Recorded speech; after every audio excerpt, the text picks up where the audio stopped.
ابتدت كانت فكره صغيره اللي احنا كبنات كنا عايزين نشارك في الثوره ومش عارفين ازاي. ابتدينا في الاول اللي احنا عايزين نعرض على الاهل احنا عايزين ننزل مظاهرات وكده. طبعا كان في رفض تام خالص ان احنا ننزل مظاهرات او نشارك فيها على حقوق بعدينا كمان كبنات. فابتديت اعرض الفكره ان احنا نعمل حاجه ثانيه تبقى ايجابيه وفي نفس الوقت احنا بنساند بيها الثوار وبنساند بيها المتظاهرين وكده.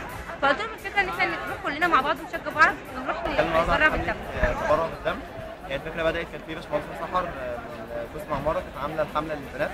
قلنا ان احنا هنطور الفكره شويه نخليها شباب وبنات يعني على مستوى الكليه كلها.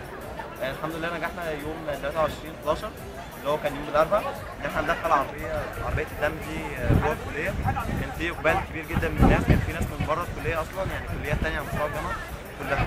اضطرينا ان احنا نجيب عربيه ثانيه كانت موجوده امبارح جنب، كان في عربيتين، عربيه الشباب وعربيه البنات.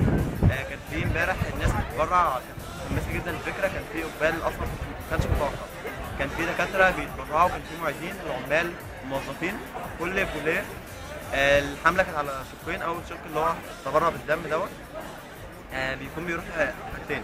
اول حاجه المصابين هم في الاحداث اللي هي بتحصل ديت في كل مصر عامه. تاني حاجه اللي هو جانب انساني للناس اللي هي مثلا المصابين اللي هم عندهم كانسر او عندهم اطفال اللي هم بيتعالجوا بيحتاجوا دم مستشفيات. تاني جزء بقى من الحمله اللي هو موضوع اللي احنا بنجمع تبرعات ماديه بنجيب فيها الحاجات اللي هم محتاجينها، الاسعافات الاوليه اللي هو المستشفى المدني مثلا في سموحه او في جابر او في اي مكان بيكونوا محتاجين اسعافات اوليه. فهي يعني حمله شقين، اول شق اللي هو التبرع بالدم، تاني حاجه اللي هو التبرعات الماديه. تاني يوم النهارده الحمد لله هو اخر عدد وصلنا له واحنا شغالين. اخر حاجه وصلنا لها كان حوالي 120 تقريبا ولسه مستمرين. بدا النهارده الحمد لله انتشرت على مستوى الجامعه، في ناس من كليات ثانيه بداوا. جامعه فارس النهارده عندهم الحمله بدات، ما اعرفش هم وصلوا كام، نفس الميعاد شغالين. المجمع النظري النهارده الحمد لله بداوا، ان شاء الله المجمع الطبي وكليه الطب هيبداوا من يوم الاحد ولسه مستمرين. ويا ريت اللي ما اتبرعش يلحق يتبرع.